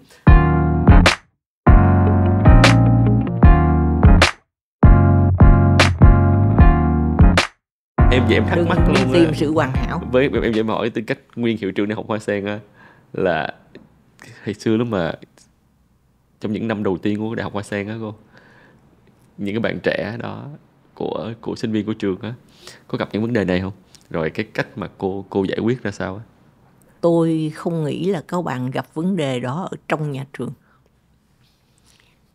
Bởi vì chúng tôi đã cố gắng tạo một cái môi trường, tôi gọi nó là môi trường giáo dục. Có nghĩa là một cái môi trường mà nó không có những cái bệnh hoạn của ở ngoài xã hội. Nó không có phải là môi trường vô trùng tuyệt đối. Các bạn thừa biết như vậy. Nhưng mà các bạn biết rằng là hễ mình phát hiện vi trùng ở đâu thì mình tiêu diệt nó ở đó. Vậy thôi. Thành ra tôi nghĩ là các bạn không gặp nó trong nhà trường, nhưng các bạn gặp nó ngoài nhà trường là chuyện bình thường. Và phải hiểu nó là như vậy.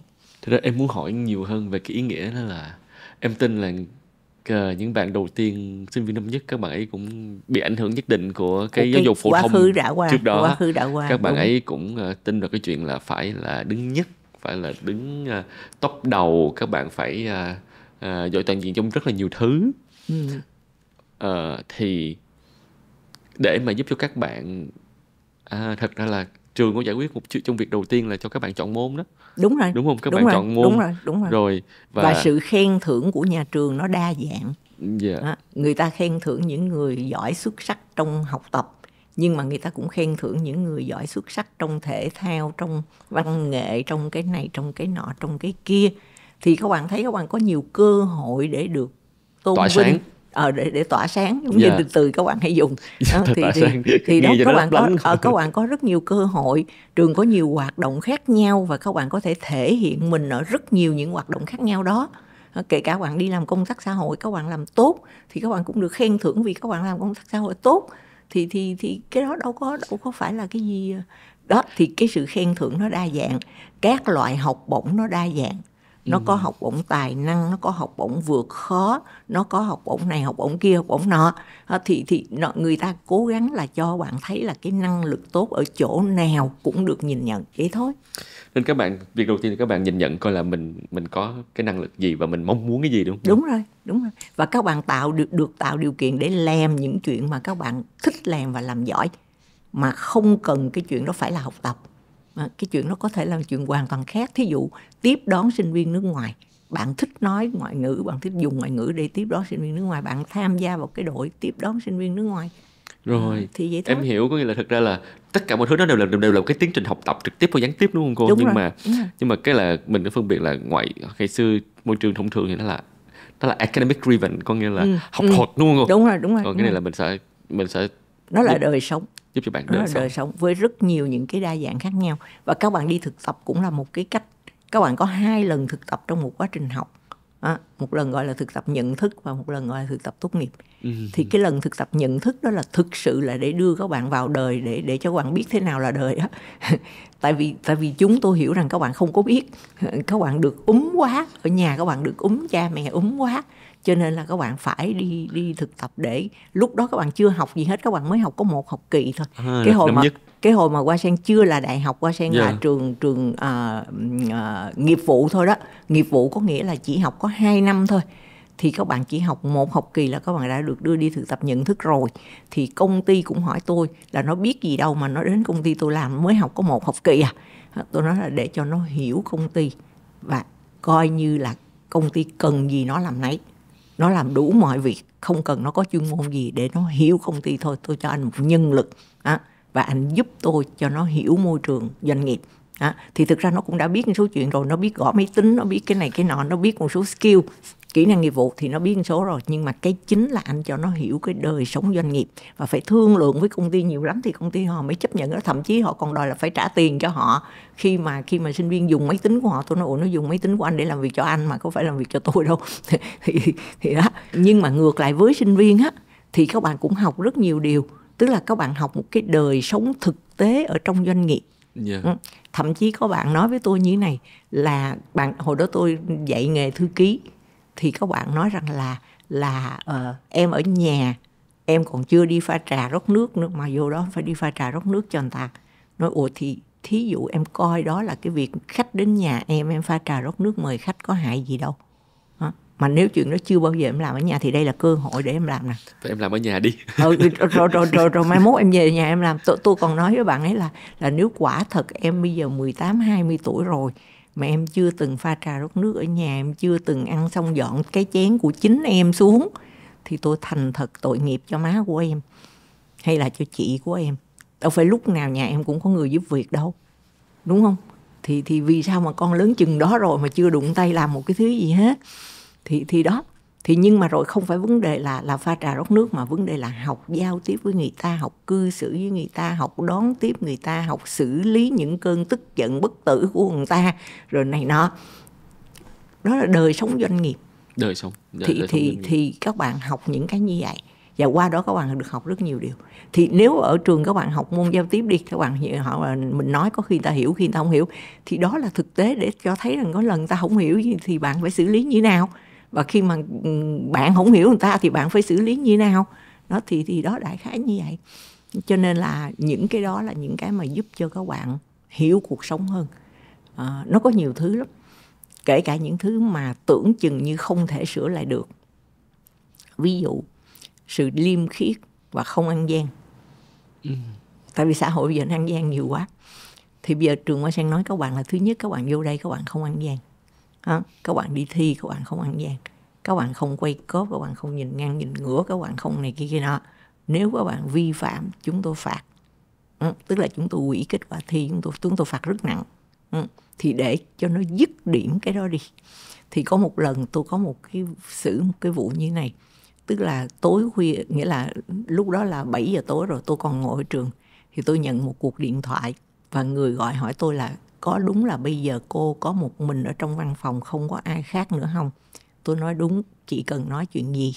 Đó là em muốn báo cho cô biết á, là ở cái lớp mà của con em học á, là chúng nó luôn luôn biết trước đề thi của cái thầy A.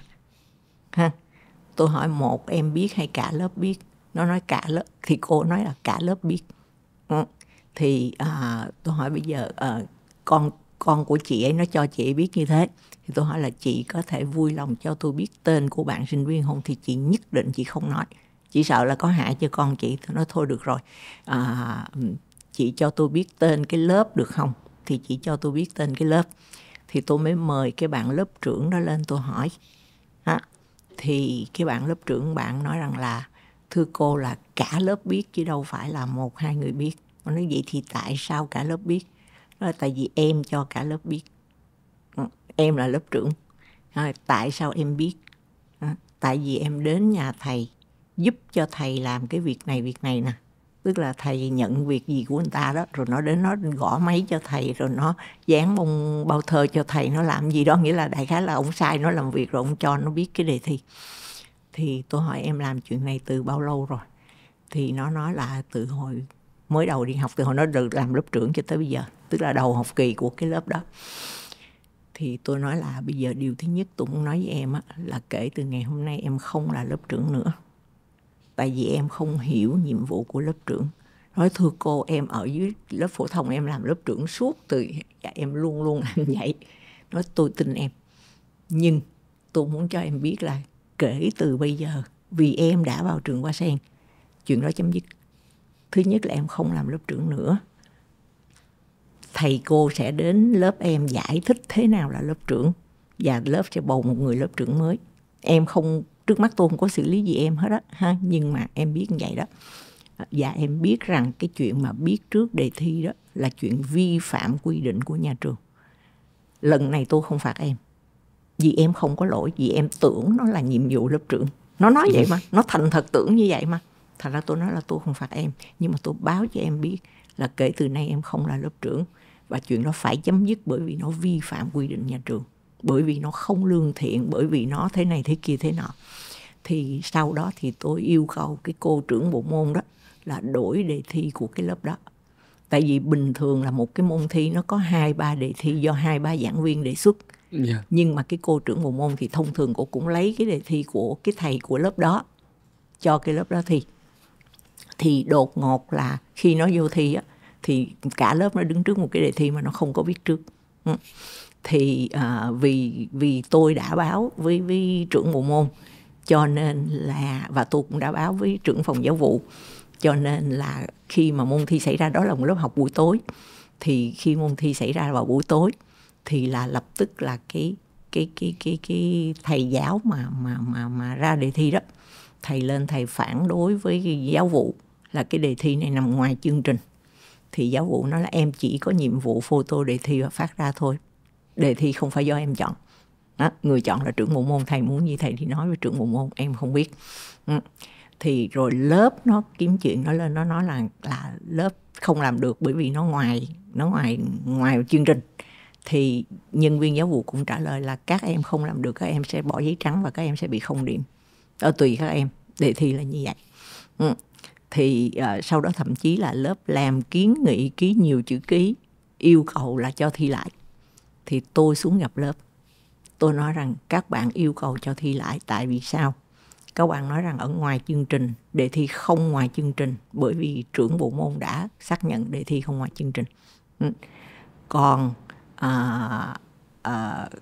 cả lớp rớt, thì nếu cả lớp rớt nha, thì chúng tôi chấp nhận kết quả cả lớp rớt và cả lớp sẽ thi lại, học lại và thi lại, đúng không? Nhưng mà thực ra thì không phải cả lớp rớt đó, thì có một số người rớt thì kệ nó. Đó, thì đó là mình phải dám chấp nhận một cái như vậy để làm chi? Để sửa lại một cái điều mà nó bậy bạ ở lớp dưới.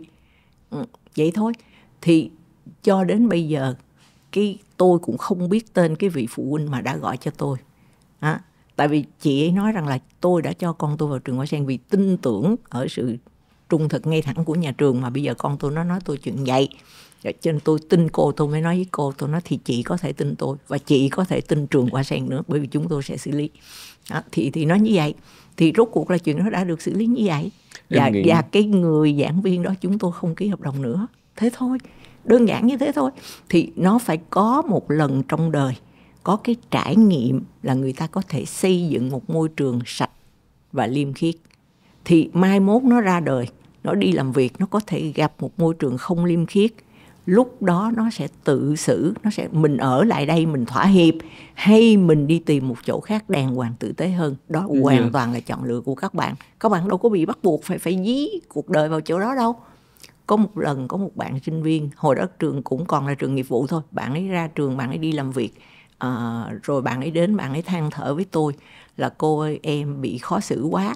Tại vì bạn học tiếng Anh, bạn ra bạn làm công việc thư ký có tính chất phiên dịch cho công ty, mà công ty thì có 2 chủ, tức là một chủ nước ngoài, một chủ Việt Nam, nghĩa là một giám đốc nước ngoài, một phó giám đốc Việt Nam hay cái gì đại loại vậy đó, mà hai ông đó mâu thuẫn nhau, mà bạn thì đứng giữa, bạn là phiên dịch, ông này nói ông kia rồi bạn dịch lại đó, thì bạn nói là họ chửi nhau quá thì em phải giản lược bớt đi, em phải giảm bớt, em chỉ nói cái ý chính thôi. Thì ông chửi em, ông nói là thấy ông kia nói dài lắm sao cô dịch lại ngắn vậy thì vân vân. Cho nên bây giờ em áp lực quá, tối nào em cũng nằm chim bao thấy ác mộng, thấy ổng. Thì tôi nói em nghỉ việc đi, em tự tìm một việc khác. Với năng lực của em hoàn toàn có thể đi tìm một việc khác được. Nếu em quả tình rất khó khăn, em đến đây tôi giúp em đi tìm một cơ hội khác. Nhưng mà tôi tin rằng với năng lực của em tự tìm việc khác được. Em không việc gì phải ở lại chịu đựng một ông giám đốc như thế. Đúng không? Tôi nói là nếu có một người đàn ông trong đời mà khi em phát hiện ra họ tệ hại, em thất vọng, em đau khổ đó, nếu người đó là cha của em thì em đau khổ. Nếu người đó là chồng của em cũng rất đau khổ. Nhưng hoàn toàn có thể xử lý được, đúng không? Vì mình không chịu trách nhiệm về những cái đó. Nếu nó là con trai của em càng đau khổ hơn, vì em cảm thấy có trách nhiệm trong việc giáo dục nó, khiến làm sao cho bây giờ nó hư hỏng. Nhưng mà đây chỉ là giám đốc thôi mà, em chỉ cần nghỉ việc thôi. Đó, thì biết là mình cũng là như vậy nữa. Tức là biết rằng mình không phải là cấp dưới của ông đó, mình không phải chỉ là cấp dưới của ông đó, hay là chỉ là nhân viên của ông đó, mình còn là bản thân mình. Và giữa mình với ông đó là một hợp đồng lao động mà thôi. Thật ra nếu mà cái sự có mặt của ông đó làm hủy hoại cuộc đời mình, làm cho cuộc đời mình nó khổ sở, thì mình chỉ việc rời khỏi công ty thôi, đi tìm công ty khác. Nếu mình là người thực sự có thực lực, có năng lực, thì tại sao mình phải sợ? Trăm người bán vạn người mua, mình không làm chỗ này, mình làm chỗ khác, có sao đâu.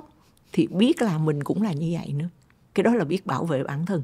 Chứ bây giờ người ta làm khổ mình, người ta làm cho mình đêm ngủ không được, mạc mộng này kia, mà mình cứ phải chịu đựng hoài chỉ vì một đồng lương thì không phải. Tiền không phải là tất cả.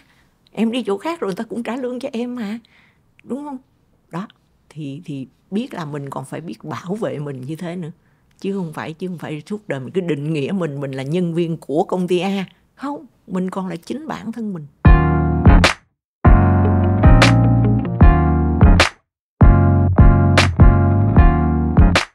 Em có một cái câu hỏi cuối để khép lại cái buổi trò chuyện hôm nay á cô.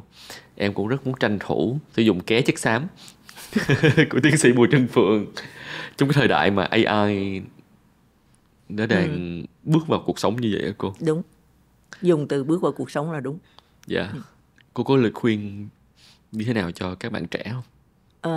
Phải quan sát nó, tìm hiểu nó và tìm cách sống bình yên, bình thường với nó. Tôi làm quen với nó hồi năm ngoái khi tôi đang ở bên Pháp. Lúc đó đâu khoảng tháng 5, tháng 6 năm 23. Thì tôi phải chuẩn bị một cái hội thảo. Tôi nghe nói là AI nó làm được nhiều điều.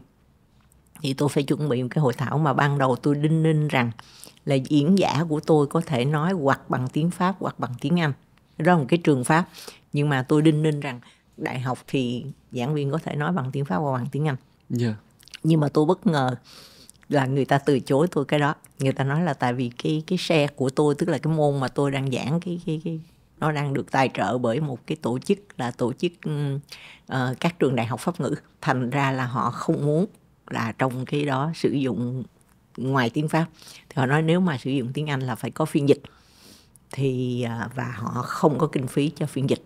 Thì tôi nói ok, tôi sẽ tìm người phiên dịch thiện nguyện. Thì tôi tìm được. Nhưng mà nó thành ra mất công. Tức là tất cả diễn giả tôi đều trôi chảy tiếng Anh. Thì diễn giả tôi hoàn toàn có thể nói bằng tiếng Anh được. Nhưng mà bây giờ người ta không cho. Thì tất cả đều phải dịch ra tiếng Pháp. Đúng không? Thì tôi cần phải dịch nhanh trong một thời gian ngắn mà nhiều bài của nhiều diễn giả. Mà tôi chỉ có mấy người thiện nguyện thôi. Mà người ta đã là thiện nguyện rồi thì mình phải làm sao giảm công việc cho người ta. Tại vì người ta cũng là người đang làm việc. Cho nên lúc đó tôi mới nghe nói AI. Tôi mới thử sử dụng. Tôi dùng thử tôi mới dám chỉ người ta. Mà điều ngạc nhiên thú vị rằng là lúc đó tôi từ Việt Nam qua. Mà các đồng nghiệp tôi là người Việt ở bên Pháp thuộc nhiều lứa tuổi khác nhau. có người thuộc lứa tuổi của tôi, có một anh nó lớn tuổi hơn tôi nữa, thì anh nghỉ hưu lâu rồi nhưng mà anh đến giúp thôi. Còn hai cái chị kia là đang làm việc, họ đều chưa bao giờ dùng AI hết. Thành tôi mới dùng thử trước, để rồi sau đó tôi mới giới thiệu với các bạn đó. Khi tôi dùng thử thì tôi thấy như thế này, nó nhanh, nó hiệu quả. Tức là tôi cho nó một đoạn bằng tiếng Anh thì nó có thể dịch ra tiếng Pháp rất dễ dàng. Nhưng mà tôi cho nó một đoạn bằng tiếng Việt thì nó vẫn có thể dịch ra tiếng Pháp nếu như đó là ngôn từ bình thường. Còn tôi thử cho nó ca dao thì nó sai bét. Tại vì ca dao thì nó không có chủ ngữ, hoặc là chủ ngữ nó có khi là ta, có khi là mình, mà mình với ta thì không biết ai là ai là du hết. Thành ra là nó bơi thì nó rối nhiễu và nó không hiểu. Thì đúng, thì tôi hiểu rằng là cái cơ sở dữ liệu tiếng Việt của nó ít hơn cơ sở dữ liệu tiếng Anh, tiếng Pháp, cho nên nó khó xử lý. Và nhất là cái cách dùng từ, cái thi pháp của ca dao thì quá xa lạ với nó, cho nên thì tôi mới nói. Nhưng mà văn phong của các cái bài thuyết trình của các diễn giả trong hội thảo thì thường nó là một văn phong học thuật academic bình thường, thì chắc là nó làm được. Cho nên tôi mới chỉ cho ba cái anh chị phiên dịch của tôi dùng và họ rất hài lòng. Thì như vậy nó là một trợ thủ đắc lực. Nó là một công cụ, tức là nó giúp mình, nhưng mà mình là người quyết định lấy cái bản dịch đó hay sửa cái bản dịch đó như thế nào, hay này kia nọ. Thì đại khái như vậy. Thì tôi cho rằng là nếu mà mình dùng nó như vậy thì mình vẫn làm chủ tình hình. Mình không có phải sợ cái gì là nó quá. Nhưng có một điều chắc chắn là như thế này, nó sẽ thay thế rất nhiều cái lao động của con người. Manual work mà không phải chỉ là manual work, không phải chỉ là lao động tay chân đơn giản, mà có những cái nó sẽ xử lý tốt hơn con người. Ví dụ ngay cái dịch đi, nhưng mà chỉ cần ra khỏi cái từ thông thường một chút á, thì đôi khi mình cũng chưa tìm ra cái từ chính xác như nó, mà nó tìm ra được. Thì huống chi là tôi được biết là ví dụ như xác định bệnh trong y khoa, thì nó có thể sử dụng hồ sơ của hàng ngàn, hàng triệu bệnh nhân đã được tích lũy để nó xử lý cái trường hợp này. Thì nó sẽ xử lý chính xác hơn là cái trí nhớ và cái khả năng xử lý của một ông bác sĩ bình thường trong một đời người. Ông đã tiếp xúc được bao nhiêu cái case, bao nhiêu cái trường hợp như bệnh nhân đó đâu. Thành chi cho nên là những công việc không phải chỉ là đơn giản thủ công, mà những công việc lao động trí óc cao cấp rồi nó cũng sẽ thay thế một phần được cái lao động của con người. Cho nên một lần nữa, con người phải biết cái gì hơn nó và khác nó. Thành ra cái đòi hỏi về sự sáng tạo, về sự tưởng tượng, về cái khả năng xử lý bằng cảm xúc yêu thương hay phẫn nộ hay này kia, thì cái đó mới là cái con người còn khác nó và hơn nó. Thì liệu con người có đang đánh mất dần những cái đó của mình không? Vì mình chạy theo những giá trị ảo như là tiền và quyền. Tức là mình cứ so đo với thiên hạ là họ có tiền mau hơn tôi, nhiều hơn tôi, họ ở chức vụ cao hơn tôi rồi này kia nọ hoài á, thì mình đánh mất đi những cái tiềm năng mà mình vốn có, mà nó sẽ rất cần, bởi vì nó tạo nên khác biệt giữa mình và AI. Đó, thì tôi nghĩ là các bạn trẻ nên quan tâm quan sát AI và đừng mất tự tin, nhưng mà cũng đừng chủ quan rằng nó chỉ làm việc đơn giản. Nó không phải chỉ làm việc đơn giản đâu. Nó đang làm những việc càng ngày càng phức tạp. Tôi đã thực sự giật mình khi mà AI thắng kỳ thủ cờ vây giỏi nhất thế giới cách đây mấy năm rồi, chứ không phải là mới đây đâu. Tại vì tôi hiểu cờ vây, cho nên tôi hiểu rằng là để thắng được kỳ thủ cờ vây là dữ dằn lắm. Thì sau này thì tôi mới được học thêm về cái chuyện mà nó học cái cách học rồi này nọ đó. Thì nó khi mà nó biết học đó, cái khả năng biết học cũng là một khả năng trước đây là tưởng chừng chỉ có con người mới có, nhưng bây giờ máy nó có đúng không? Thì là con người phải rất là cẩn thận, đừng có chủ quan. Chia sẻ của cô một cái kết rất là đẹp cho cái tập này, cái tập hiểu mình. Tại vì thật ra là cũng hiểu cho một hoàn cảnh cụ thể, đúng không cô? Hoàn cảnh cụ thể bây giờ thời đại mọi thứ nó thay đổi và AI nó bước vào cuộc sống. Và thậm chí em cũng hay nói mọi người là hy vọng là các chính phủ nên phải có một cái thỏa thuận nào đấy để cho đừng có kết nối công nghệ sinh học vào. Bởi vì thật sự cái đó là nó là thật một mối đáng quan ngại. Đáng quan ngại. Hãy cho con người và cho giáo dục của thời gian kịp để mà có thể chuẩn bị cho những cái người mà vẫn còn đang sống và làm việc có thời gian để thích nghi và phát huy những cái phẩm chất về mặt trí tuệ, cảm xúc và sáng tạo và những cái sự tưởng tượng giống như cô chia sẻ. Và đó cũng là một cái cách mà một lần nữa biết mình trong một hoàn cảnh cụ thể. Đúng rồi. Tại vì biết mình không phải là biết một cái cố định, mà biết một cái có khả năng chuyển biến và học hỏi liên tục. Dạ. Em cảm ơn cô rất nhiều. Một lần nữa em xin thay mặt ekip của Edutation, ekip của Vietcetera, ekip và những cái bạn khán thính giả mà có hữu duyên nghe cái buổi nói chuyện của cô cháu mình.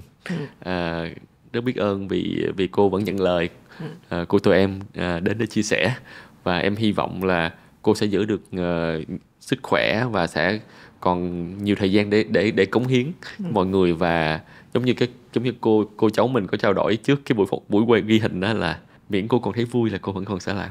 Đúng rồi. Với chẳng những mình còn thấy vui mà mỗi lần mình chia sẻ với các bạn là mình cũng học được thêm rất nhiều điều thành thật như vậy. Cho nên là một lần nữa cảm ơn các bạn. Cảm ơn các bạn thính giả. Em cảm ơn cô. Xin chào và hẹn gặp lại các bạn khán thính giả của Edutation. Xin chào các bạn.